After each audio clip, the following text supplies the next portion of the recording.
Selamat datang di channel novel kita. Di sini Mimin akan membagikan alur cerita donghua, horor, misteri, dan lain-lain.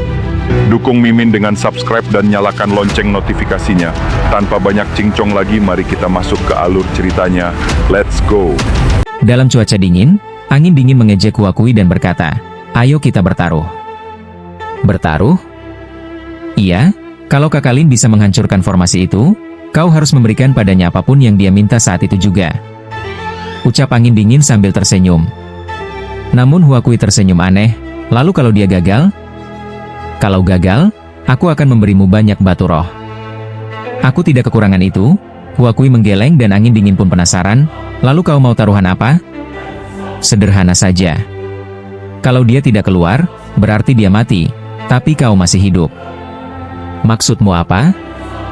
Angin dingin tidak mengerti, dan Huakui pun menjelaskan, sangat sederhana. Setelah ini, kau harus jadi adik kecilku. Adik kecil? Angin dingin terkejut, dan Huakui tersenyum, aku tahu bakatmu tidak lemah. Jika sedikit dilatih, kau pasti bisa jadi penyembah dewa. Mendengar ini, angin dingin tertawa, aku takut tak sanggup jadi adik kecilmu. Itu urusanmu, ucap Huakui percaya diri. Namun angin dingin menatap ke depan dan tersenyum. Lihat, dia akan memecahkan formasi itu. Huakui tidak percaya dan ikut menatap.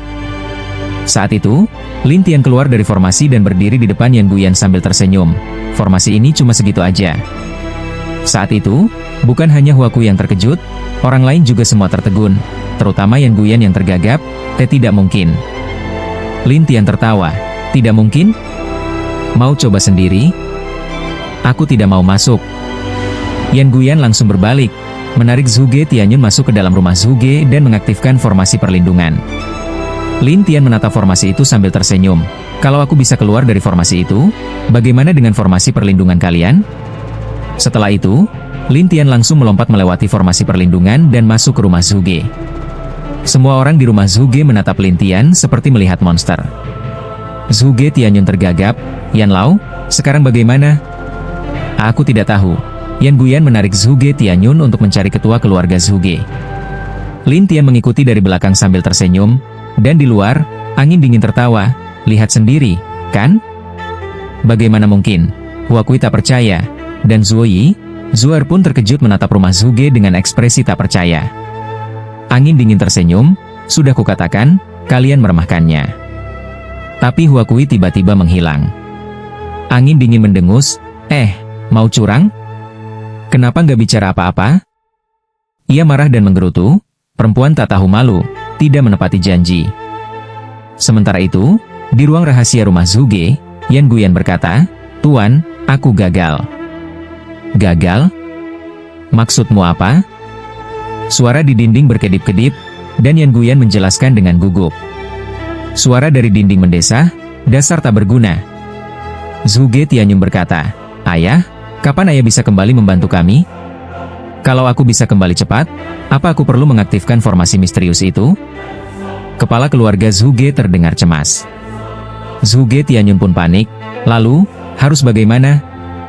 Tiba-tiba, Lin Tian muncul dari luar dan tertawa, menarik.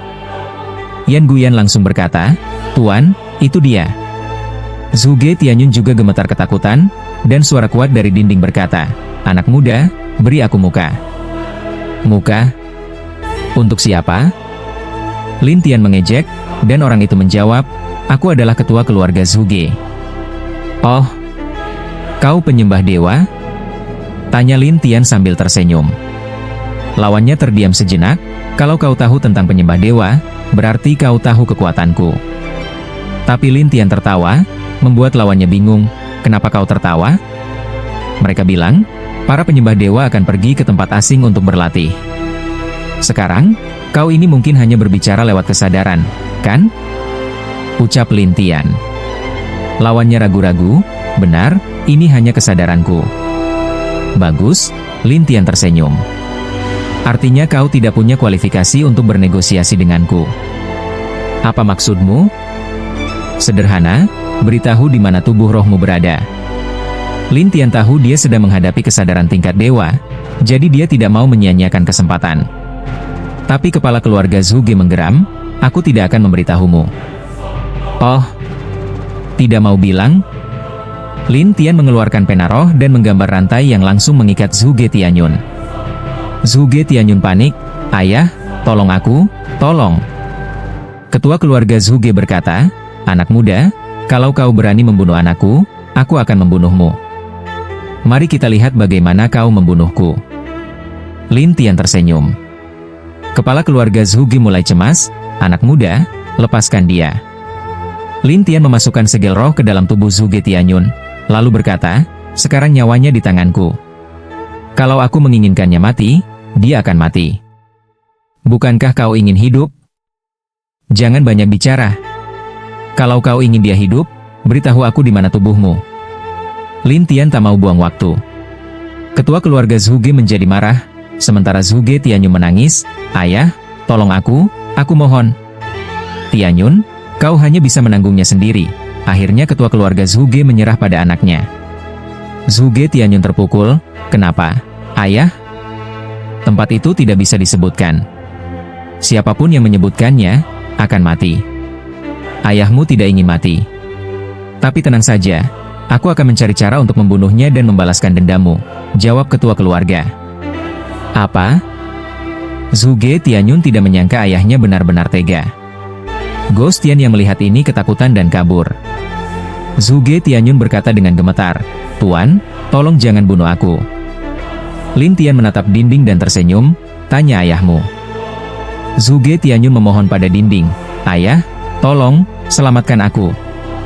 "Ayah tidak bisa menolongmu," ucap kepala keluarga dengan tegas.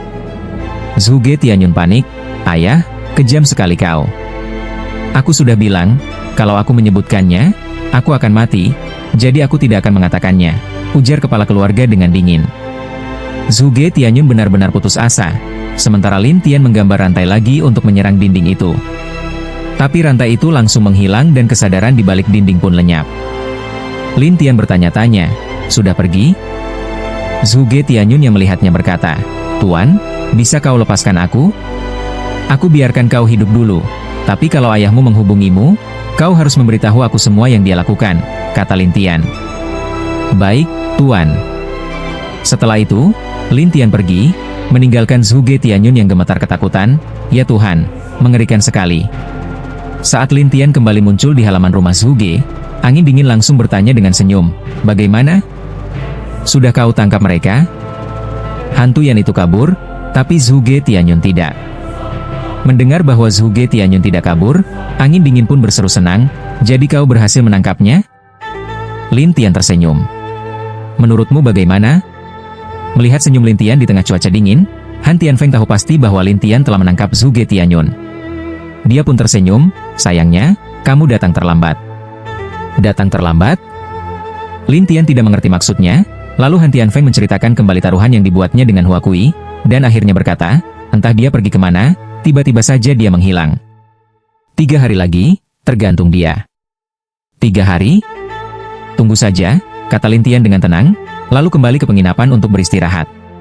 Yan Guyan yang melarikan diri berdiri tak jauh dari kota dan menatap dengan muram. Dalam hati ia mengeluh, "Sial, kenapa aku harus bertemu monster seperti itu?" Setelah menghela napas, Yan Guyan memutuskan untuk menyembunyikan diri terlebih dahulu. Dengan begitu, Lin Tian berhasil melewati 2 hari dengan lancar. 2 hari kemudian, Yu Lao Guai dari Aliansi Api dan Hai Yun dari Paviliun Lautan datang ke kota Jiwa Laut bersama pasukan mereka. "Aku bilang, Yu Lao Guai, anak itu masih ada di kota ini, kan?" tanya Hai Yun penasaran, namun Yu Lao Guai mencibir, "Bukankah tempat ini kamu yang temukan?" Hai Yun tidak menjawab, sementara Yu Lao Guai melihat sekeliling dan berkata, "Aura arwah di sini kuat. Kita harus merendah, kalau tidak, sebelum ketemu anak itu, kita bisa tamat duluan." Baik Hai Yun maupun Yu Lao Guai memang kuat, tapi murid-murid mereka tidak terlalu kuat dan bukan kultivator arwah, jadi sangat terpengaruh. Hai Yun pun berkata, "Kalau begitu cepat cari cara temukan bocah itu, lalu panggil bantuan." "Panggil siapa?" tanya Yu Lao Guai. "Menurutmu siapa?" Hai Yun membalas kesal. "Aku pikir kamu sudah punya rencana," kata Yu Lao Guai, marah. Hai Yun mengerutkan dahi. "Beberapa hari ini, kita sudah susah payah berjalan. Batu spiritual tidak banyak membantu, tapi yang lebih berharga malah lebih sulit didapat. Kalau begitu tukar saja di ban, tapi berapa banyak batu yang kamu bawa?" tanya Yu Lao Guai. Tidak banyak, cuma sekitar 100 miliar, tapi yang bisa ditukar jadi batu spiritual kelas atas hanya beberapa ratus. Jadi, bagaimana cara undang master? Yu Lao Guai mencibir. Kau kira kamu punya banyak? Hai Yun membalas sinis. Yu Lao Guai tidak bisa menjawab, dan Hai Yun memandangnya tajam, jelas kamu juga tak lebih baik. Kalau begitu, masuk kota dulu, lihat apakah bisa temui kenalan, kata Yu Lao Guai. Ya, itu saja jalannya. Mereka pun menyebar mencari tempat mereka masing-masing. Hai Yun masuk ke sebuah rumah besar, dan murid-murid di sana menyambutnya dengan hormat. Tetua. Seorang pria parubaya keluar dan berkata, Tetua, angin apa yang membawa Anda ke sini? Ada urusan kecil, kata Hai Yun. Pria itu langsung bertanya hormat, ada yang bisa saya bantu, Tetua? Aku ingin menyingkirkan seseorang. Kamu ada cara? Siapa orangnya? Tanya pria itu. Seseorang di ranah Jinshen, jiwa emas. Mendengar itu, pria itu tertawa. Tetua, kalau cuma Jinshen Jing, siapapun di pavilion lautan bisa mengalahkannya. Bagus, berarti kalian tidak sia-sia dilatih, puji Hai Yun. Tentu saja, Tetua. Kalau begitu, bawa orang-orangmu, ikut aku, perintah Hai Yun. Baik. Hai Yun membawa rombongan itu ke penginapan Lin Tian. Pada saat yang sama, Yu Lao Guai juga datang membawa pasukan kultivator arwah. Saat Yu Lao Guai melihat Hai Yun, dia tertawa, ternyata kamu sudah siapkan pasukan. Pavilion lautan kami adalah salah satu dari 10 kekuatan tersembunyi. Tentu saja, kami punya kekuatan di dunia jiwa laut ini, kata Hai Yun dengan bangga. Yu Lao Guai melihat pria parubaya di samping Hai Yun, memperhatikan alisnya yang berjumlah 3, lalu berkata, dia pasti master kultivator arwah kalian, ya? Benar, dia Hai Guiba, master nomor 1 pavilion lautan. Sudah hampir 80% mencapai langkah dewa, jawab Hai Yun dengan bangga. Yu Lao Guai menunjuk pria kurus di sampingnya yang tampak menyeramkan. Ini master kultivator arwah aliansi api, Huo Luo Ma. Mari kita tangkap bocah itu bersama. Setuju, jawab Hai Yun. Mereka semua masuk ke penginapan dan menuju tempat Lin Tian. Saat Han Tianfeng merasakan keributan, dia membuka pintu dan tertawa. Oh, kalian toh. Hai Guiba dan Huo Luo Ma awalnya percaya diri, tapi begitu melihat Lin Tian, wajah mereka langsung berubah. Hai Yun menunjuk Hai Guiba dan memperkenalkannya, inilah master kultivator arwah pavilion lautan, Hai Guiba. Yu Lao Guai juga menunjuk Huo Luo Ma, dan ini, Huo Luo Ma, master aliansi api. Han Tianfeng tersenyum, wah, hebat juga. Tapi Hai Guiba langsung berbisik ke Hai Yun, Tetua, kita harus pergi. Begitu pula dengan Huo Luo Ma kepada Yu Lao Guai, Tetua, kita harus pergi. Hah? Pergi? Hai Yun dan Yu Lao Guai saling menatap bingung. Hai Guiba mengangguk, ya, kalau tidak nanti terlambat. Begitu selesai bicara, Hai Guiba langsung kabur. Semua kultivator arwah pavilion lautan pun ikut lari. Hai Yu marah, mengejar dan berteriak, kenapa kalian kabur? Huo Luo Ma juga lari terbirit-birit bersama pasukannya, membuat Yu Lao Guai kesal setengah mati. Han Tianfeng hanya tertawa, selamat jalan. Setelah mereka benar-benar pergi, Han Tianfeng tertawa getir. Saudara Lin, kira-kira siapa yang mereka cari sampai begitu ketakutan? Mungkin mereka memang sudah tinggal dan berlatih di kota jiwa laut ini, jelas Lin Tian. Oh, jadi mereka kenal kita dan langsung kabur? Lin Tian tertawa, menurutmu? Beberapa hari lalu kamu begitu hebat, siapa yang tak kenal? Lin Tian hanya tersenyum dan menutup mata. Sementara itu, dua kelompok yang sedang mengejar di kota bertemu satu sama lain. Hentikan, berhenti. Hai Yun berteriak pada Hai Guiba, yang akhirnya berhenti dan berkata, Tetua, dia terlalu menakutkan. Menakutkan? Kamu memalukan. Hai Yun memaki dengan kesal. Setelah melihat bahwa Hai Yun tidak tahu apa-apa, Hai Guiba pun panik. Tetua, saya beritahu Anda, sekarang tak ada seorang pun di kota ini yang berani memprovokasinya. Kalau dia begitu kuat, apa bisa dibalikan keadaannya? Belum pernah terjadi, tapi dia berhasil mengalahkan San Lao Guai dan menundukkan keluarga Zhuge, kata Hai Guiba dengan cemas. Hai Yun bertanya dengan ragu, San Lao Guai? Keluarga Zhuge? Maksudmu apa? Setelah menjelaskan semuanya satu persatu, Hai Guiba akhirnya berkata, jadi, orang ini, jangan sembarangan memancing keributan dengannya, atau kau bisa mati tanpa tahu sebabnya. Lagi pula, mereka datang untuk menangkap Lin Tian, tapi sekarang anak buahnya sendiri menyuruhnya tidak memprovokasinya, membuat Hai Yun semakin kesal. Apa yang perlu ditakuti? Tetua, Bahkan 3 orang tua dengan kekuatan 80 kali lipat dan setengah langkah ke dewa pun tak mampu melawannya. Keluh Hai Guiba putus asa. Kau ini pengecut. Saya tidak. Saya hanya bicara apa adanya. Hai Guiba nyaris menangis, dan Hai Yun pun kesal. Kita kembali saja dulu. Hai Guiba mengangguk dan segera membawa mereka kembali ke markas. Di sisi lain, Yu Laoguai juga mendengarkan penjelasan dari Huo Tuo. Ketika mendengar semuanya, Yu Laoguai terdiam. Jadi, begitu ceritanya? Ya, memang begitu, angguk Huo Tuo. Yu Laoguai pun frustrasi. Orang ini, kenapa bisa begitu menakutkan? Hikin di sampingnya bertanya cemas, "Tetua, sekarang apa yang harus kita lakukan?" Yu memelototinya. "Apalagi? Kita harus cari cara untuk menghadapinya." Tapi, Hikin tahu bahwa menghadapi Lin Tian sekarang hampir mustahil. Namun Yu Laoguai mendengus, "Aku akan berkonsultasi dengan orang-orang dari Paviliun Haitian." Kemudian, Yu Laoguai membawa orang-orangnya ke Paviliun Haitian. Saat Hai Yun melihat kedatangan Yu Laoguai, ia berkata lesu, "Kau juga sudah dengar, kan?" Yu Laoguai tak berdaya, "Aku tak menyangka akan begini. Sekarang, apa rencanamu?" Hai Yun ingin tahu apakah sekutu dari aliansi Huo Hai ini masih punya cara. Tapi Yu malah menatap Hai Yun. "Aku justru mau bertanya padamu. Kalau aku punya cara, sudah lama aku tangkap dia." Hai Yun menjawab kesal, dan Yu pun muram. Hai Yun makin frustrasi, kecuali kita punya orang yang lebih kuat dari 3 orang tua itu. Tapi mereka saja sudah setengah langkah ke dewa dan menyembah kekuatan roh. Kalau mereka saja tak bisa, kita perlu yang lebih kuat lagi. Dewa? Jangan mimpi. Itu mustahil, kata Yu Laoguai langsung menolak. Hai Yun termenung, ada satu cara, yaitu memanggil makhluk dari dunia arwah, seperti jenderal arwah.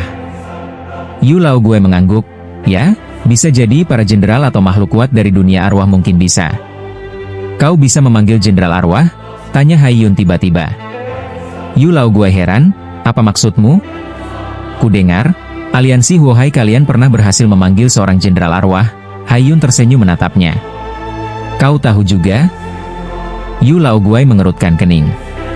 Kami dari Paviliun Haitian adalah salah satu dari 10 kekuatan tersembunyi di lautan. Tidak ada yang kami tidak tahu, kata Hai Yun dengan senyum misterius. Melihat tak bisa menyembunyikannya lagi, Yu Laoguai mengaku, benar, kami punya cara untuk memanggil jenderal arwah, tapi ada harganya.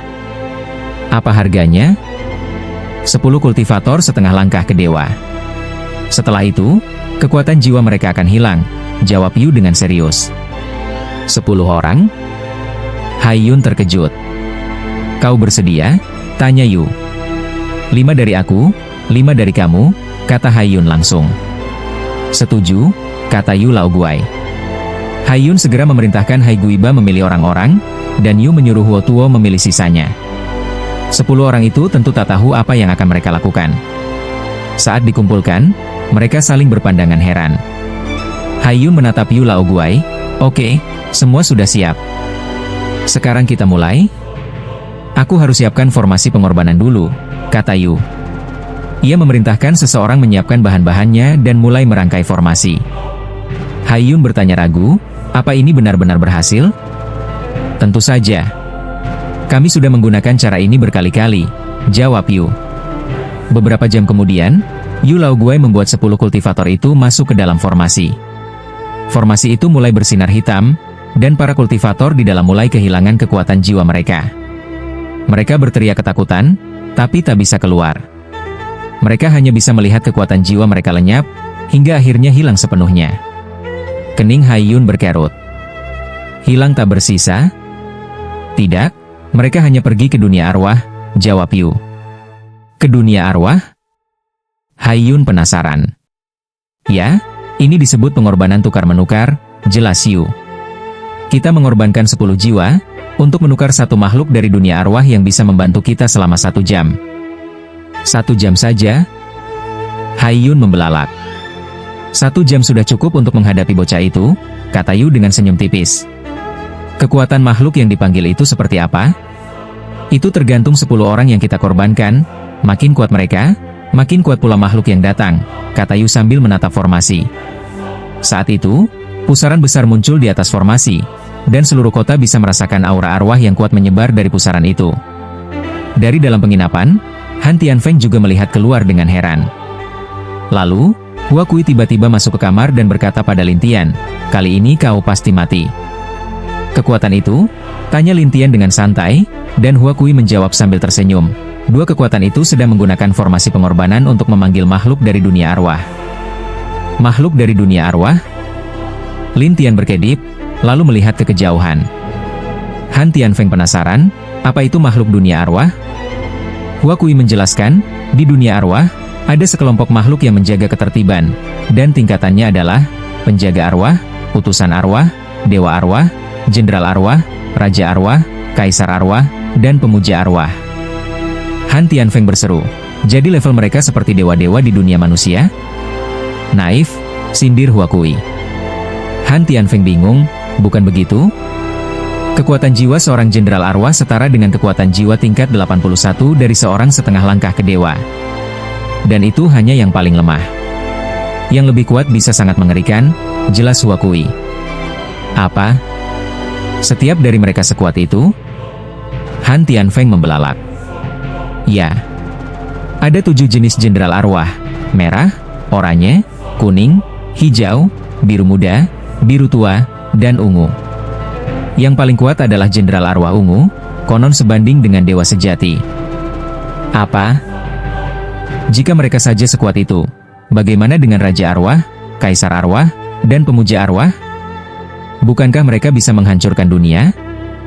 Itu benar. Tapi makhluk-makhluk kuat itu tak bisa lama-lama tinggal di dunia manusia. Kalau tidak, mereka akan hancur. Jadi mereka hanya bisa datang jika dipanggil, dan itu pun terbatas waktu.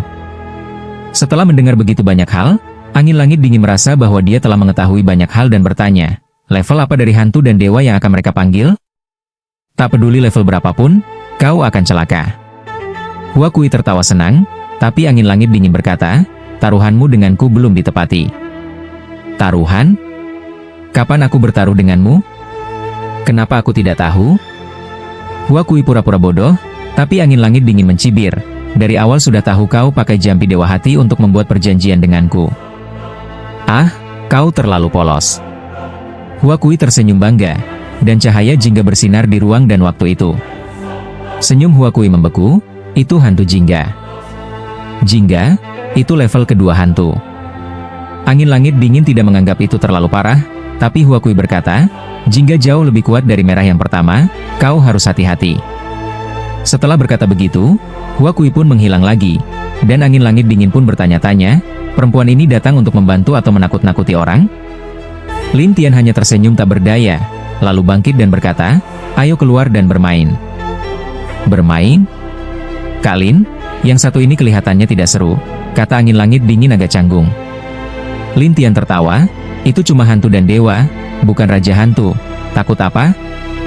Kalau raja hantu bagaimana? Aku tidak takut raja hantu, tapi tetap harus hati-hati. Lin Tian pernah bertarung dengan kaisar hantu di puncak kekuatannya, dan pertarungannya sangat sengit. Mendengar itu, Angin Langit Dingin pun merasa lega. Saat itu, orang-orang di kota sudah ketakutan dan panik. Beberapa berteriak, hantu jingga muncul. Hantu level 2. Mengerikan. Banyak orang melarikan diri, takut mendekati daerah itu. Lin Tian menjadi satu-satunya orang yang terbang di udara, menatap ke arah itu sambil tertawa. Kalian benar-benar suka bermain. Melihat Lin Tian di udara, Haiyun segera berkata kepada Yu Laogui, cepat, suruh hantu itu basmi orang itu. Tenang, gampang saja, kata Yu Laogui, lalu menatap ke arah roh jingga yang turun dari langit. Roh itu penuh dengan aura buas dan kekuatan hantu yang sangat kuat. Siapa yang membawaku ke sini? Tanya hantu jingga dengan dingin. Yu Laogui segera berkata, aku. Untuk apa kau memanggilku? Tanya hantu jingga dengan mata tajam. Yu Laogui berkata penuh hormat, membantu aku menghadapi seseorang. Siapa? Hantu jingga menatap sekeliling, dan Yu menunjuk ke langit. Hantu jingga melihat Lin Tian dan marah, apa kau menghina aku? Suruh aku hadapi manusia tingkat emas? Tuan, dia tidak sederhana, kata Yu Laogui dengan hati-hati, tapi hantu jingga meremehkan. Yang ini? Gampang. Lalu, Dia berjalan ke arah Lin Tian di udara, melepaskan aura kuatnya untuk menekan Lin Tian agar menunjukkan kekuatannya. Tapi Lin Tian hanya tersenyum. "Namamu siapa?" "Kau tidak pantas tahu," jawab hantu jingga dengan angkuh. Lin Tian tersenyum getir. "Tidak pantas?" "Jelas." Orang-orang di sekitarnya heran, apakah Lin Tian benar-benar tidak takut mati, bahkan berani bicara seperti itu pada hantu jingga. Saat itu, Lin Tian mengangkat jari telunjuk kanan dan berkata sambil tersenyum, "Kalau kau kembali ke alam hantu sekarang, masih sempat." "Bikin aku ketawa saja," hantu jingga mencibir. Lin Tian tertawa, "Jadi kau tidak pergi?" "Aku kesini untuk membunuh target, baru bisa pergi," kata hantu jingga dengan marah. Lin Tian hanya tersenyum, "Kalau begitu, aku antar kau pulang lebih awal." Setelah itu, jari Lin Tian mengayun ke udara dan menyerang. Boom! Hantu jingga terkena di bahu, lalu tubuhnya mengeluarkan asap. Semua orang terkejut. Orang-orang dari paviliun lautan dan aliansi Huohai pun terdiam. Hantu jingga menatap Lin Tian dengan marah, "Kau berani melukaiku. Kali berikutnya bukan bahumu, tapi kepalamu." Lin Tian tahu bagian kepala adalah kelemahan mereka, jadi dia menakut-nakuti lawannya. Hantu jingga langsung mengumpulkan aura hantu di tangan kanannya, membentuk bayangan pedang raksasa, dan menebas ke arah Lin Tian. Semua orang mengira serangan ini akan menghancurkan roh Lin Tian, tapi Lin Tian tetap berdiri dan menerima serangan itu secara langsung. "Apa?" Semua orang melongo. Yu Laogui tergagap, "Bagaimana bisa?" Hai Yung kebingungan, serangan hantu jingga tak mempan padanya. Angin langit dingin dari kejauhan berkata, "Menakutkan, sungguh menakutkan." Tapi Lin Tian hanya tersenyum menatap hantu jingga. "Sekarang bisa kasih tahu namamu?" "Kau?" Hantu jingga mulai ketakutan. Lin Tian tersenyum, "Katakan, mungkin aku biarkan kau hidup. Kalau tidak, aku kirim kau kembali ke alam hantu dalam keadaan terluka." Setelah itu, Lin Tian melepaskan banyak pena iblis yang melayang-layang, menghilang satu persatu. Hantu jingga tak percaya. Dalam mimpinya pun tak menyangka akan diancam oleh manusia tingkat emas. "Bagaimana?" tanya Lin Tian. Dan hantu jingga langsung mundur dan berkata kepada Yu Laogui, "Jangan panggil aku lagi." Lalu, dia melarikan diri lewat jalur atas menuju alam hantu. Tapi sebelum sempat pergi, pena-pena Lin Tian menghantamnya satu persatu. Hantu jingga menjerit kesakitan, tak bisa kabur. Dia hanya bisa melayang lemah di udara. "Kau? Aku rasa kau sudah terlalu lemah untuk kembali ke alam hantu, ya?" Lin Tian mengejeknya. Hantu jingga tahu waktu tinggalnya terbatas, lalu berkata terburu-buru, Aku pasti bisa kembali. Tapi kalau aku tidak salah, kalian hantu dan dewa hanya bisa tinggal di dunia manusia selama 1 jam. Lewat dari itu, kau akan musnah." Hantu jingga panik. Lin Tian mulai menggambar banyak segel pengikat di udara, mengepungnya. Hantu jingga ingin kabur, tapi sudah terkunci. Semua orang pun bengong. Seseorang bergumam, dia menangkap hantu jingga. Orang ini terlalu gila. Apakah dia masih manusia? Bukan hanya rakyat biasa, bahkan paviliun lautan dan aliansi Huohai pun ketakutan dan langsung melarikan diri. Mereka tak berani bertahan di tempat. Hantu jingga melihat semua orang yang memanggilnya kabur, mengutuk, "Dasar pengecut." Lin Tian hanya tersenyum kepadanya dan berkata, "Iya, bukan? Bagaimana jika aku tidak mau?" teriak sang hantu. "Tidak mau bicara? Jiwamu akan disegel. Bahkan untuk kembali ke kerajaan hantu saja belum tentu bisa." Lin Tian tersenyum padanya. Sang hantu dan dewa menjawab dengan marah, "Kau mengancamku? Apa kau punya pilihan lain?" Lin Tian mengejek sang jenderal hantu, dan hantu itu menjawab marah, "Aku ini jenderal hantu. Kalau kau menyinggungku, kau takkan berakhir baik." "Oh, benarkah?"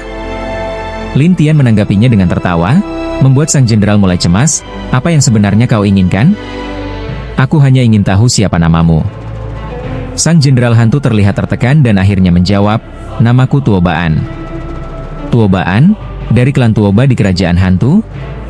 "Ya," jawab Tuobaan dengan bangga, dan Lin Tian berkata, "Klan Tuoba adalah salah satu dari 10 keluarga ortodoks di dunia dewa dan hantu." Tentu saja, Tuobaan membalas dengan sombong. Lalu Lin Tian bertanya, "Lalu bagaimana mereka bisa memanggilmu ke sini?" Mendengar itu, Tuobaan tampak tak berdaya. Aku tidak tahu dari mana mereka belajar ritual pemanggilan. Mereka menggunakan 10 roh untuk mengorbankan dan memanggil roh dewa dan hantu. Menarik juga. Sekarang, kau bisa melepaskanku, bukan? Tuobaan menatap Lin Tian, tetapi Lin Tian tertawa, tidak semudah itu. Ketika Lin Tian melompat dan mendekatinya, Tuobaan terkejut, apa yang akan kau lakukan? Saat Lin Tian mengukir segel jiwa, Tuobaan ingin melawan, tetapi menyadari bahwa kekuatan roh Lin Tian tidak biasa, dan akhirnya ia berhasil ditaklukkan. Jangan melawan, percuma, ujar Lin Tian sambil tersenyum. Tuobaan bertanya dengan murung, lalu aku boleh pergi? Pergilah. Bagaimanapun, kalian para dewa dan hantu hanya bisa tinggal di dunia manusia selama 1 jam. Lin Tian menjawab sambil tersenyum. Tuobaan menghela napas dan mencoba kembali melalui lorong pemanggilan, tetapi karena terluka, ia tak sanggup menerobosnya. Tuobaan berkata dengan kesal, aku tidak bisa naik. Kau ini jenderal hantu, masa pulang saja tidak bisa?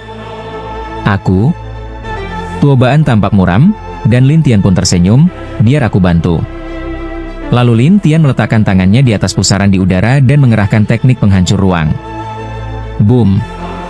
Setelah pusaran itu terkena, kekuatan putarannya melemah, dan Tuobaan menjadi sangat gembira. Terima kasih.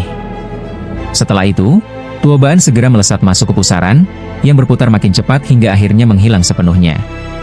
Orang-orang di kota yang menyaksikan kejadian itu tercengang dengan kemampuan Lin Tian, sementara Lin Tian tetap tenang dan kembali ke penginapan. Kenapa kau membiarkannya pergi? Bukankah lebih baik ditahan? Tanya seseorang. Ada gunanya. Klan Tuoba termasuk salah satu klan terbesar di dunia hantu dan dewa. Bisa dimanfaatkan. Lin Tian tahu bahwa Tian Luo masih berada di dunia hantu, dan melalui segel jiwa, ia telah memerintahkan Tuobaan untuk membantunya menyelidiki Tian Luo. Meskipun itu seperti mencari jarum dalam tumpukan jerami, dia tetap ingin mencobanya. Melihat Lin Tian termenung, Han Tianfeng bertanya, besok, kita akan ke rumah bordil untuk mencari Huakui, ya? Iya, jawab Lin Tian. Di sisi lain, Xiao Tian cemas, bagaimana kalau Huakui melarikan diri? Tidak mungkin kabur, Lin Tian menjawab dengan percaya diri, lalu menutup matanya. Han Tianfeng dan Xiao Tian pun hanya bisa menunggu dalam diam. Sementara itu, di luar kota, Yu Laoguai berkata dengan murung, iblis macam apa itu? Bahkan jenderal hantu pun tak bisa mengalahkannya. Kukira kau kuat. Ternyata tak berguna juga, Hai Yun mengejek. Kalau kau merasa mampu, kenapa tak kau sendiri saja yang urus? Yu Laoguai membalas sengit. Kalau aku bisa, aku sudah lakukan dari awal, tak perlu banyak omong denganmu, Hai Yun membalas jengkel. Yu Laoguai pun tenggelam dalam pikirannya, dan Hai Yun menyindir, kenapa? Sudah dapat ide? Jangan ganggu aku, jawab Yu Laoguai, lalu membawa orang-orangnya pergi. Hai Yun pun tidak mengejarnya. Keesokan harinya, ketiganya kembali ke Xianglo. Semua orang di sana sudah mengenal Lin Tian dan sangat menghormatinya. Bahkan para wanita pun menyambutnya dengan sopan, Tuan Lin. Han Tianfeng tertawa, beberapa hari lalu dan sekarang benar-benar beda. Lin Tian hanya tersenyum ringan. Para wanita lalu membawa mereka ke loteng tempat Huakui berada. Salah satu wanita berkata, Densing Huakui bilang, kalau Anda datang, Anda bisa masuk sendiri. Sendiri? Lin Tian tampak heran, dan para wanita pun mengangguk. Han Tianfeng memprotes, apa maksudnya itu? Lin Tian berkata kepada keduanya, kalian tunggu di sini saja. Han Tianfeng dan Xiao Tian hanya bisa menurut. Setelah Lin Tian memasuki loteng, ia tiba-tiba berada di tempat lain di dalam dunia jiwa laut. Lin Tian berdiri, berbalik, dan menemukan bahwa jalan kembali telah hilang. Apa sih maksudnya ini? Gumam Lin Tian. Tiba-tiba terdengar suara Wu Huoyan dari kegelapan, aku sudah janji akan memberitahumu, jadi aku memilih tempat yang sepi dan tak ada orang. Harus sampai seketat ini? Karena hanya di tempat ini aku bisa memberitahumu. Kalau di tempat lain, aku akan langsung dimusnahkan. Kenapa hanya di tempat ini? Tanya Lin Tian. Wu Huoyan tertawa, karena tempat ini juga bagian dari yang ingin aku ceritakan. Oh, dewa itu ada di sini? Lin Tian mulai penasaran. Masih jauh, tapi pintu masuknya memang dekat sini. Lin Tian langsung bersemangat, kalau begitu, ceritakan saja langsung. Jangan buru-buru, ayo main game dulu, kata Wu Huoyan sambil tertawa. Game? Ya. Aku ada di sekitar sini. Kalau kau bisa menemukanku, aku akan ceritakan semuanya. Setelah itu, ia menghilang, dan suasana menjadi gelap. Muncul pula banyak iblis di sekitar Lin Tian. Melihat para iblis itu, Lin Tian hanya tersenyum. Mau main-main denganku ya? Para iblis itu menyerbu Lin Tian, tapi tubuhnya bersinar putih.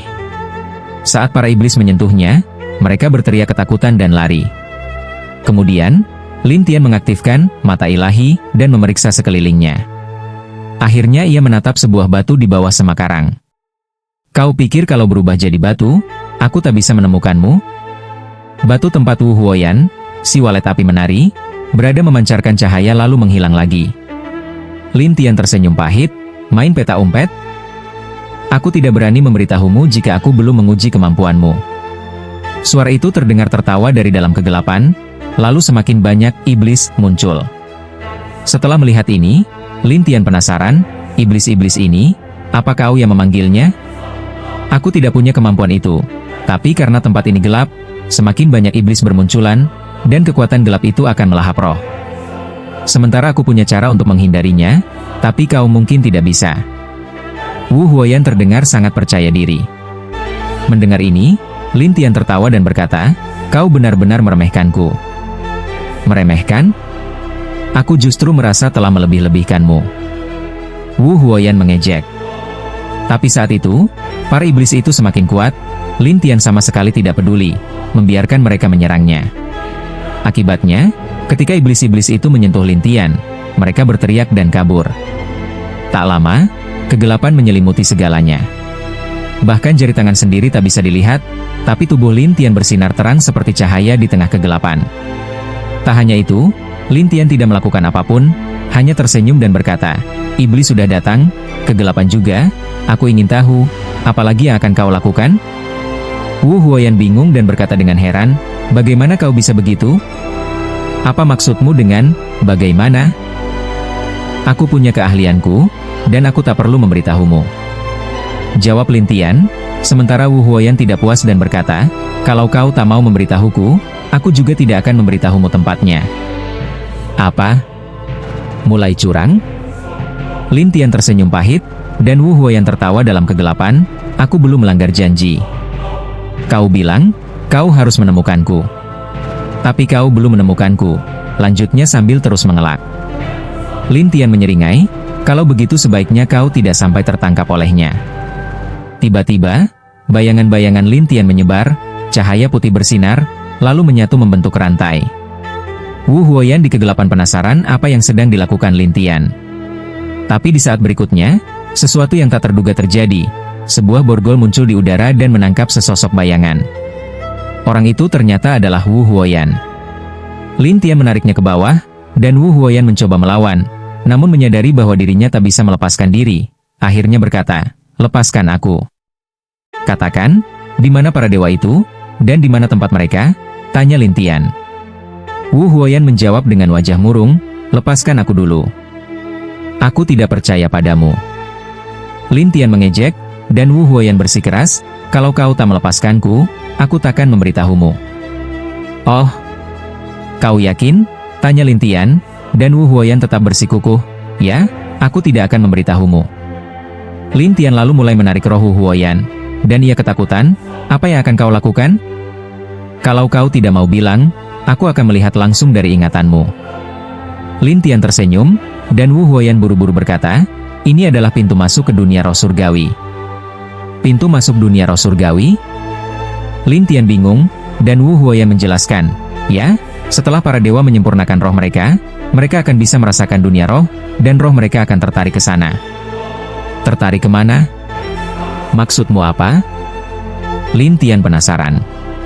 Wu Huoyan menjelaskan, ribuan tahun lalu, dunia para dewa mengalami perubahan besar, dan perubahan itu membuat semua roh para dewa terikat.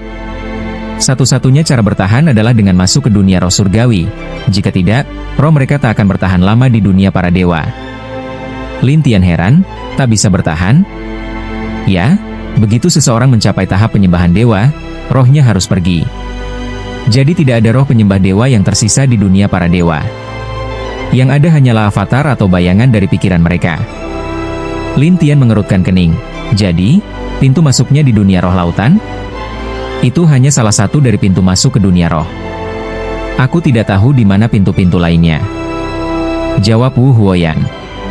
Lin Tian termenung, jadi roh penyembah dewa harus masuk ke dunia roh? Benar. Lin Tian menatapnya, apa kau pernah ke dunia roh surgawi itu? Belum pernah. Oh, kenapa tidak? Kau kira semua orang bisa masuk? Wu Huoyan mengejek. Lin Tian penasaran, apa karena terlalu berbahaya? Banyak iblis di sana, dan semuanya mengerikan, jawab Wu Huoyan. Lin Tian tersenyum padanya, kalau begitu, tunjukkan jalannya. Apa? Kau mau pergi? Wu Huoyan terkejut, dan Lin Tian tersenyum, kau sendiri tak mau ikut? Aku ingin, tapi aku juga ingin tetap hidup. Wu Huoyan menjawab kesal. Lin Tian tersenyum, kalau begitu bagaimana aku tahu kau berkata jujur? Kalau aku bohong, aku akan binasa. Lin Tian masih ragu, tapi akhirnya menyetujui perjanjian dan bertanya, siapa yang memberitahumu semua ini? Aku ini ensiklopedia berjalan, tak perlu kau tahu dari mana aku tahu. Jawab Wu Huoyan dengan kesal.